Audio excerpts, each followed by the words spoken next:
Welcome back to Sports by GSMC Podcast Network. I'm your host, Jeremy Lapidus. If you are just tuning in, we just finished talking about Aaron Rodgers and the Green Bay Packers. The New York Jets. Got the wrong team there.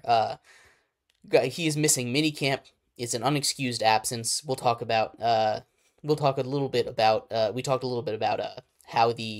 how that might affect them heading into the season. We also talked in the NBA about the impact of Jerry West as he unfortunately passed away at 86 this morning, and we talked about Kristaps Porzingis being questionable and what that might mean for the Celtics heading into Game 3 tonight. But we are going to move into the MLB, into baseball, for the rest of the show today. We're going to start off with a trade. Our second big trade of the MLB season, the Blue Jays make a trade with the Dodgers.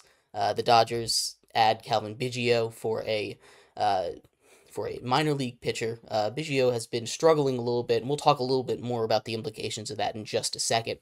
But before we do, remember that if you would like to be an even bigger part of the show than you already are, all you need to do is go to gsmcpodcast.net. Leave a tip or donation with a message in it. That message should pop up on the bottom of the screen for you, me, and everybody else around the world to see. If you do have a burning question about sports, anything at all you'd like to talk about, go ahead and throw that in the comments, in the chat. I will get to it as soon as I possibly can.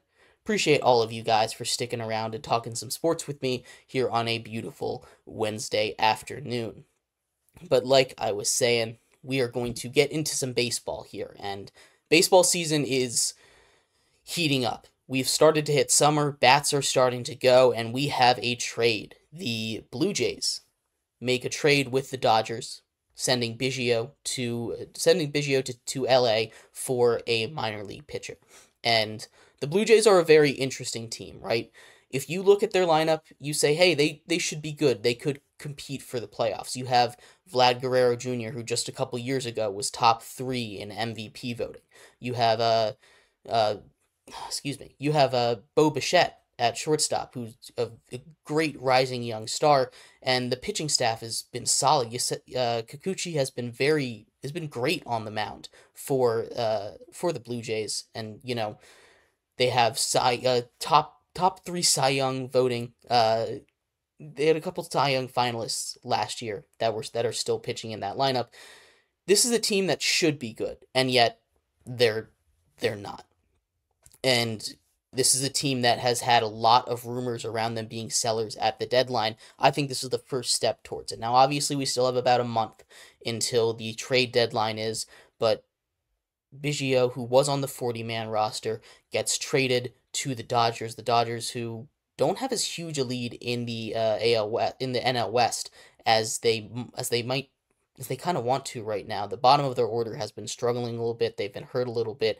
Adding a utility outfielder like Biggio is something that will help them. Now, like I said, he wasn't having a great season. He was hitting 200 on the offensive side. So, you're not going to get too much in return for him. But I think what this signals more than the Dodgers trying to get better, which, of course, they're trying to win a World Series. This is a cheap rental for a guy who is kind of having a down year, can turn it around.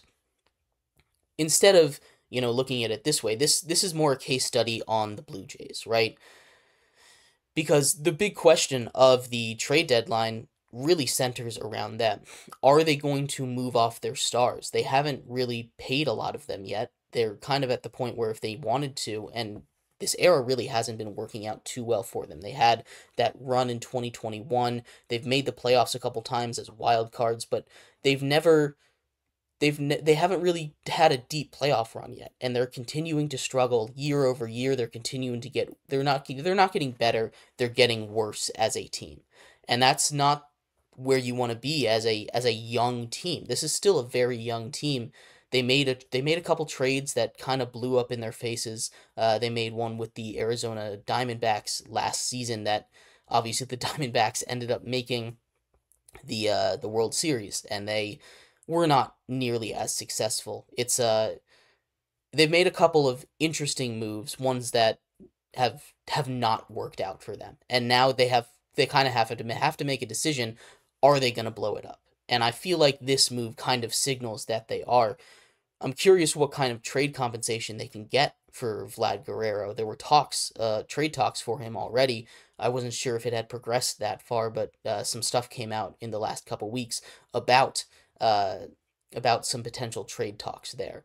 Uh, Bo Bichette already had some trade rumors swirling around him. His contract is expiring sooner. They can get a good haul and they can get a solid rebuild going if they trade some of these guys. A quick rebuild is something that's, you know, very important in a baseball team, right? You can kind of be in the dredges in the chambers of the MLB for a long time, especially as a smaller market team. Toronto isn't drawing all these great free agents. It's not in New York. It's not in LA. They're not going to be able to draw these huge free agents. They need to build from within. And being able to get all these assets in a trade, kind of like the Washington Nationals did with Juan Soto and Trey Turner and Max Scherzer. They were coming off a World Series. They flipped all their assets, and now they're probably about a year or two away from being competitive again. Just a real quick rebuild process, and I think that's kind of what the doctor's prescribing here for the Blue Jays. And it sucks. It's not an easy decision to make. You don't want to be that front office that pulls the trigger on blowing up a young team like this that still you can see the talent, still you can see the potential in, and it not work, right? There's no such thing as a guarantee in baseball, right? There's no such thing as a guaranteed prospect, and you're not going to get, a top tier major league player for these guys. You're gonna get some younger guys in the minors that top in their systems, but you're not gonna get like a current major league player for these guys. So it's a big risk to take, and it's never easy. Like I said, it's never easy to be that team, be that front office, be that GM, be that coaching staff that says, hey, we can't do it. It's time to start over, especially when it's still kind of up in the air. But a lot of times that's the best thing to do. And I feel like that's the situation that the Blue Jays find themselves in right now, right? It's going to sting. It really is. They have a lot to give up. They have a lot of really good players that they can give up and get a lot back in return. If they want a quick rebuild, and maybe I'm giving up too fast on this team. They made an all-in push just a couple seasons ago, and it didn't work out. And once you make that all-in push, you kind of have to know when to fold and go back. And I think now's the time for the Blue Jays. There's still a month for them to turn it around.